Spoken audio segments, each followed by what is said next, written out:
Buenos días de nuevo. Ahora a continuación tendrá lugar la ceremonia de entrega del Premio CERMI 2022 en la categoría de Investigación Social y Científica.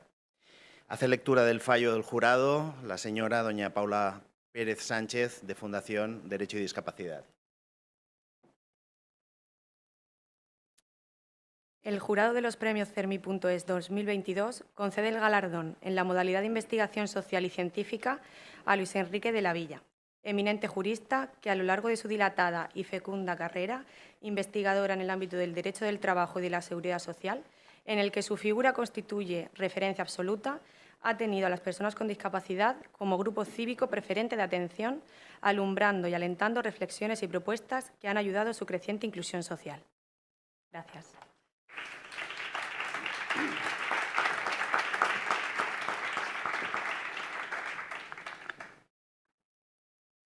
A continuación, realiza la laudatio del premiado el señor don Luis Cayo Pérez Bueno, presidente de CERMI y presidente de la Fundación Derecho y Discapacidad. Gracias, Toni, director del Congreso, Paula, responsable de proyectos de la Fundación, y continúo casi sin solución de continuidad en el uso de la palabra.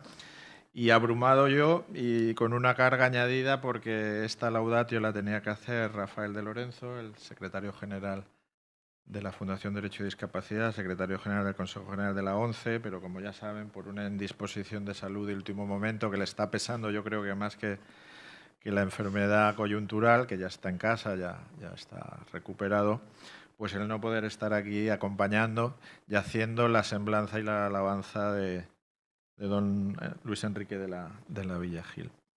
Son amigos, yo creo que mutuamente se aprecian, cada uno sabe de la inteligencia, el valor, del mérito y las virtudes del otro.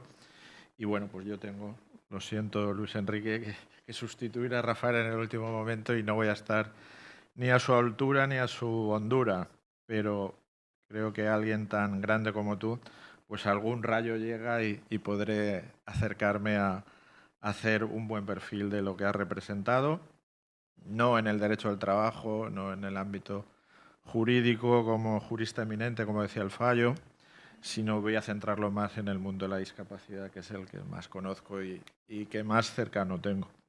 Decir de alguien y de alguien grande que es una institución de un ser humano, pues puede parecer que lo degrada, que lo cosifica. Los seres somos valiosos por ser humanos, no por ser cosas, instituciones, entramados. Algo que construyen los seres humanos son las instituciones, pero en el buen sentido de la palabra, yo sí que afirmo que Luis Enrique Lavilla es una institución. Es una institución porque se ha superado a sí mismo, ha hecho cosas más grandes que él mismo y porque de algún modo va a perdurar. Va a perdurar y es una riqueza, un valor que vamos a poder beneficiarnos todas las personas que de su legado estamos ya aprovechándonos y nos vamos a lo vamos a utilizar en el futuro. Luis Enrique en el ámbito del derecho pues lo ha sido todo. Es un gran catedrático, un jurista insigne, rector, investigador. Yo le diría que es uno de los patriarcas, si esa expresión vale, del derecho del trabajo y de la seguridad social, patriarca en ese sentido bíblico, de fundador de pueblos, de inaugural, originario, que ha tenido que ver con todo el ordenamiento jurídico laboral y de seguridad social, de sus bases. Es que en ese sentido pues es un bien nacional, es una gloria del ámbito del derecho de nuestro país. Pero no se ha limitado a ser, que ya es mucho, un jurista destacadísimo, de los principales del país, del siglo, de la vida que le ha tocado vivir. Está trufado de conocimiento, de sabiduría, de creación. El derecho es una creación, pero él tiene otras veleidades artísticas poderosísimas, menos conocidas, que opaca su sombra jurídica. Un lector impenitente, un poeta, un editor, un perseguidor de la mejor poesía, que se escribe en español y en otras lenguas. Y dentro de todo eso, dentro de toda su actividad, ha sido un aliado, un amigo y un compañero del movimiento de la discapacidad.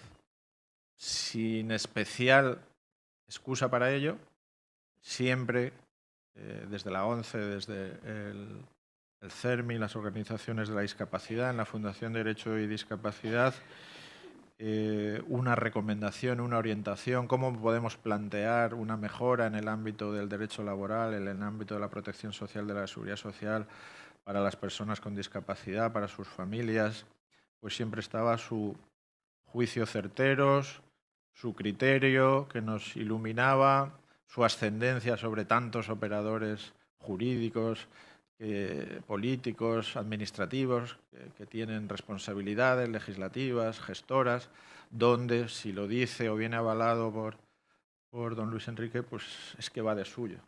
Eso nos ha facilitado muchísimo hacer nuevas leyes, cómo incorporar del modo más provechoso la discapacidad.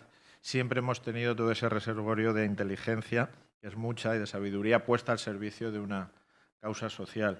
Y eso se debe a su generosidad, a su acercamiento y yo creo que también a su aprecio hacia las personas con discapacidad y sus familias. Y por eso este premio, es que no habría que motivarlo demasiado, que justificarlo. Es reconocimiento, es aplauso, es una autoridad que ha sido benigna, benévola y es amiga de las personas con discapacidad, y eso ha hecho a que el premio el año pasado, en la modalidad de investigación social y científica, el premio CERMI, el premio del Movimiento Social de la Discapacidad, vaya hacia él. No agota la gratitud que le debemos, pero bueno, es un signo que seguro que en su infinita generosidad sé que va a apreciar. Les decía que él es poeta muy acendrado. Yo tengo aquí, creo que es su último libro, ahora nos dirá que para envidia está dedicado a mí. Me lo mandó como regalo de Navidad y voy a terminar con unos versos suyos de un poema titulado Moléculas, antes de darle la placa y el diploma, que dice: somos un producto artesano hecho con auxilio manual y elaborado pieza a pieza y algunas veces con amor. Pues con amor te doy este premio, querido Luis Enrique.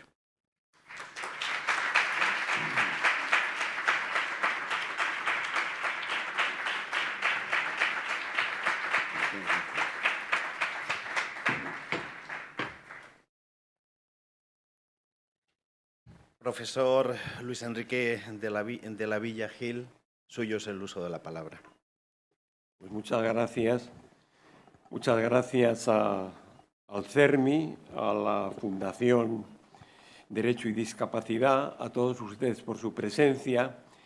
Ya comprenderán que aunque a lo largo de la vida pues hemos pasado por acontecimientos parecidos, es una emoción grande sentir ese honor que se me otorga en este momento, pues por una dedicación seguramente no tan grande como mi amigo Luis Cayo ha puesto de manifiesto, pero sí una cierta dedicación a la discapacidad, sobre todo en el seno de la ONCE, con la que llevo conectado 40 años.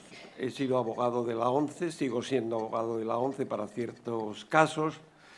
He realizado 2 centenares de informes, he intervenido en más de 1000 procesos relacionados con la discapacidad, como ustedes se pueden imaginar, con resultados adversos. Unas veces se gana, otras veces se pierde, pero con un saldo personal muy satisfactorio por ser la materia, una de las materias más entrañables de las que un abogado, de las que un defensor puede dedicarse, a las que puede dedicarse.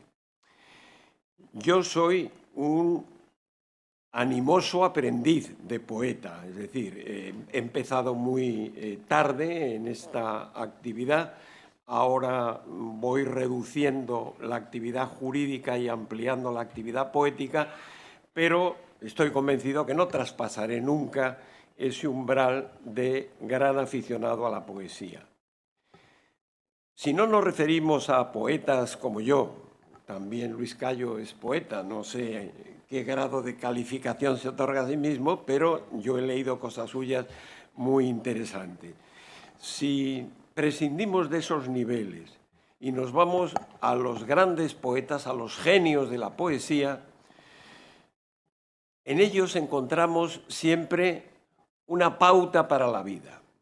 Yo voy a recordar ahora un verso de uno de los grandes poetas universales y lo voy a relacionar con la discapacidad, con la convención y con un caso práctico concreto que les voy a exponer y que creo que es de utilidad. No sé si ha salido a lo largo del Congreso, pero voy a exponerlo en esto que no es un discurso en una conferencia, sino solamente, diríamos, un saludo extenso.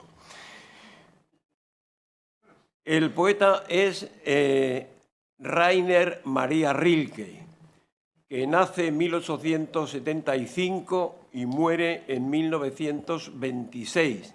Hasta la muerte de este hombre, que pertenece al Imperio austrohúngaro, él escribe en alemán, y hasta su muerte tiene esa fuerza poética tremenda porque tenía un proceso leucémico que se acelera y le conduce a los últimos minutos de su vida por el pinchazo de una rosa en la yema de un dedo. Rainer Maria Rilke, en uno de sus versos, dice: el amor vive en las palabras, pero muere en las acciones. En este momento estamos pasando por un florecimiento necesario, todavía insuficiente, pero un florecimiento de la protección, de la atención a la discapacidad. No cabe ninguna duda, todos ustedes lo saben también o mejor que yo, que la Convención Internacional para la Protección de las Personas con Discapacidad ha sido un acontecimiento universal de primera magnitud. Es además norma ya positiva en el derecho español desde el año 2008 y hay que reconocerle la importancia que tiene. Hay que recordar también, no tan antigua, del año 2000, la Directiva de la Unión Europea 2079 del 27 de noviembre, referido al empleo y a la formación de las personas, particularmente las personas discapacitadas. Hay que recordar la importante Ley General, el texto refundido, aprobado por el Real Decreto Ley 1/2013, con algunas modificaciones posteriores. Y hay que recordar, en definitiva, la sensibilidad que tienen en este momento los partidos políticos para modificar el artículo 49 de la Constitución, aun cuando sea con una fuerza más que estética, sentimental. Es decir, no variarán las cosas desde la Constitución, pero será mucho más agradable leer que la protección se presta a los discapacitados que no a los disminuidos, que es lo que actualmente la Constitución dice. Bueno, pues en ese florecimiento, en este conjunto de normas que se refieren a la protección de las personas con discapacidad, estamos en lo que llamaríamos en el verso de Rilke las palabras. Es decir, las normas se traducen en palabras. Y es importante que el amor viva en ellas, como vive actualmente el amor a la discapacidad, para protegerla más, para protegerla mejor. Pero lo que hay que tratar es que no muera en las acciones. No es lo mismo lo que la norma dice que lo que ocurre en la realidad social. Ese salto de la norma a la realidad social se produce en todas las esferas del derecho. La discapacidad, la normativa sobre la discapacidad está, digamos, absorbida por las normas del ordenamiento laboral y el ordenamiento de lo que llamo yo ahora, y no es nada original, pero sí conviene hacer esa transposición, no seguridad social, sino protección social, porque la protección social tiene instrumentos que no son solo seguridad social, por ejemplo, la asistencia social a la que se ha referido al menos indirectamente Luis Cayo. Bueno, y el derecho del trabajo, sobre todo, es un derecho de equilibrio, es un derecho que es cuanto mejor, tanto mejor cuanto más se equilibra los intereses en contraste. Y ese equilibrio es el que tratan de buscar las normas en un ejemplo concreto que voy a poner, con lo que se llama, que es un instrumento de primera importancia en el presente y en el futuro, los ajustes razonables. ¿Qué son los ajustes razonables? Los ajustes razonables son aquellas medidas que van a permitir, en un caso concreto, en un caso particular, que el discapacitado, la persona discapacitada, ejercite sus derechos humanos y sus libertades fundamentales, como dice la Convención, en igualdad con las personas, con el resto de las personas sin discapacidad. Ese ajuste razonable hay que hacerlo caso a caso y supuesto a supuesto. Lo que ocurre, y esto lo saben ustedes perfectamente, es que el derecho unas veces contiene regulaciones muy concretas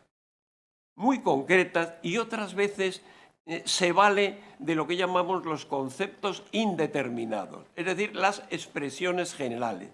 El derecho del trabajo es rico en conceptos indeterminados y se habla de útil, de normal, de justo, de debido, de indebido, de adecuado, y todo eso de reiterado, de normal, y todo eso crea un margen de incertidumbre importante. El concepto indeterminado tiene siempre una zona de certeza positiva, una zona de certeza negativa y luego una cosa que los juristas alemanes llamaron el halo del concepto, es decir, una zona de incertidumbre.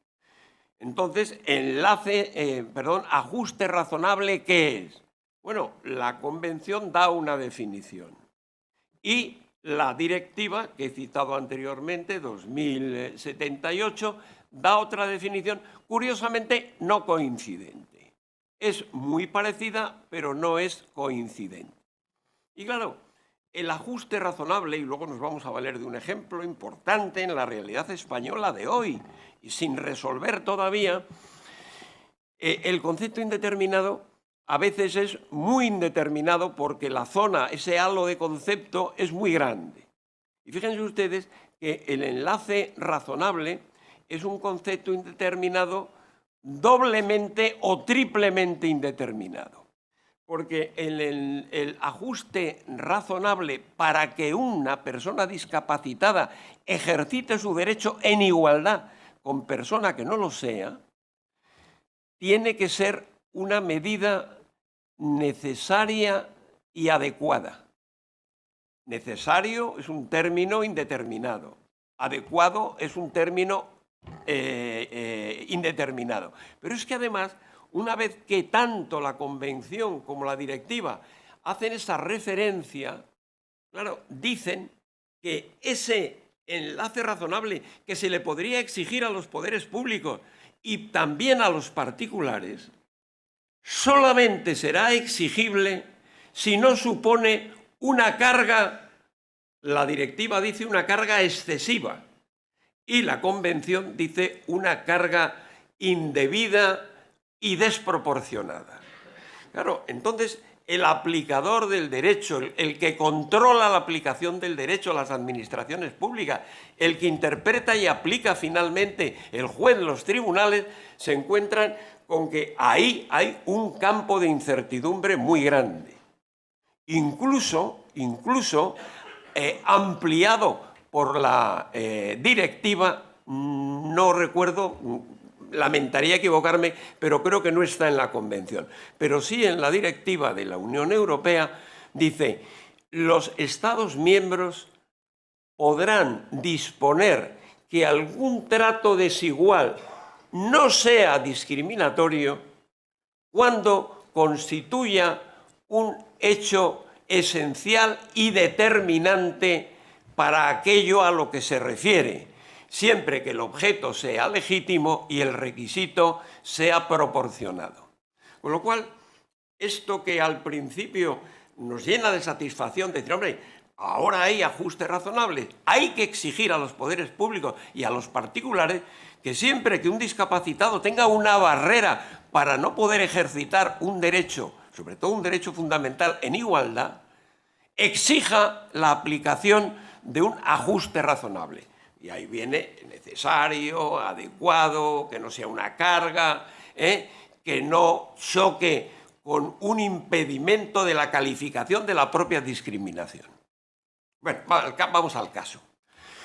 Se plantea hace poco en Europa, a través de la cuestión prejudicial, una cuestión planteada por el Tribunal Supremo de Estonia a el Tribunal de Justicia de la Unión Europea. Es el caso que se llama Tartu Bangla, que es como se llamaba el funcionario de prisiones afectado.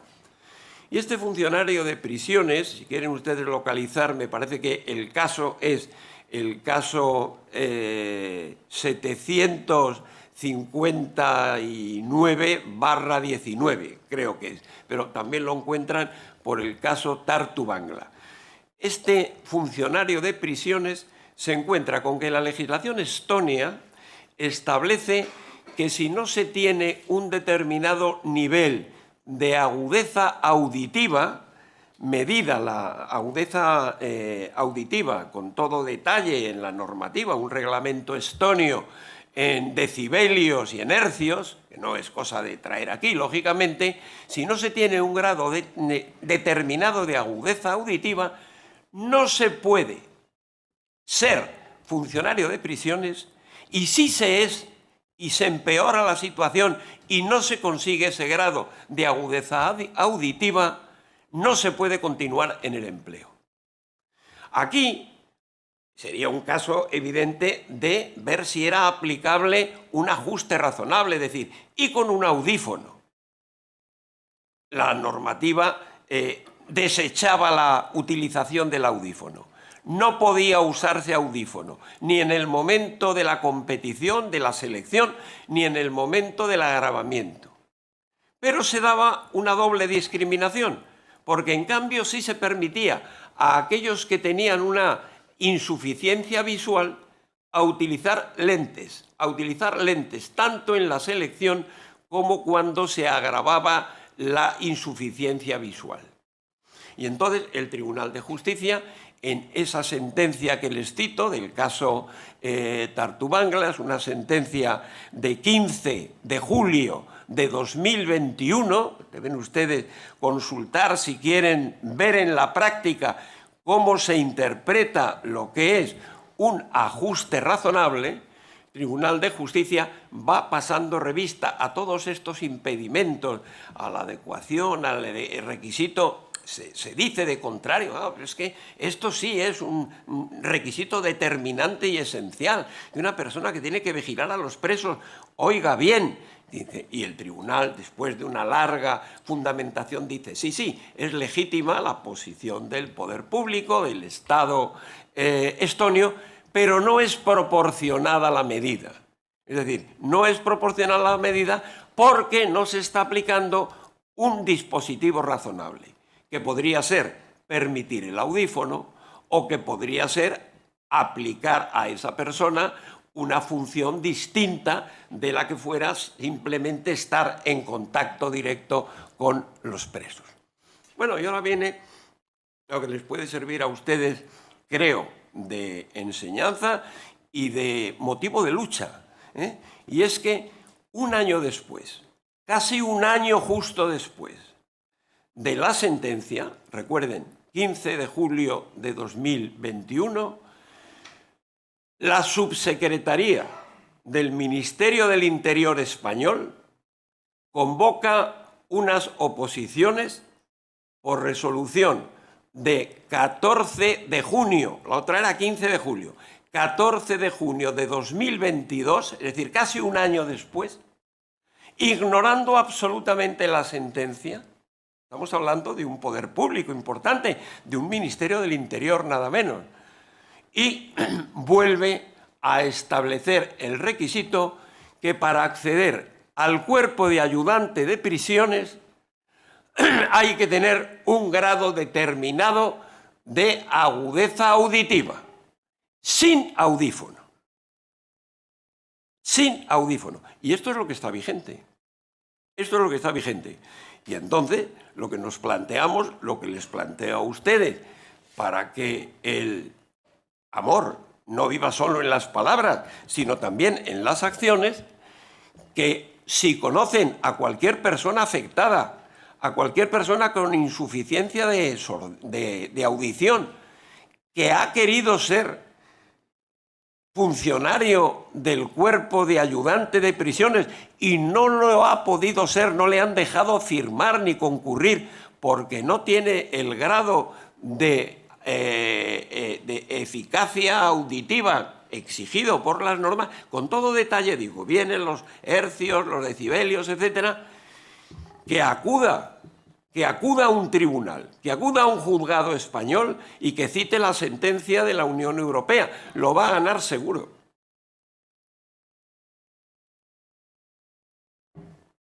Tengo que terminar como he empezado, porque dice un poeta murciano que se llama Eloy Sánchez Rosillo que principio y final habitan el mismo relámpago. Pues volvemos a lo mismo. El amor vive en las palabras y muere en las acciones. Vamos a evitar que esto sea así y que el amor, en este caso, a favor de las personas con insuficiencia auditiva, no se siga manteniendo por el Ministerio del Interior. Muchas gracias.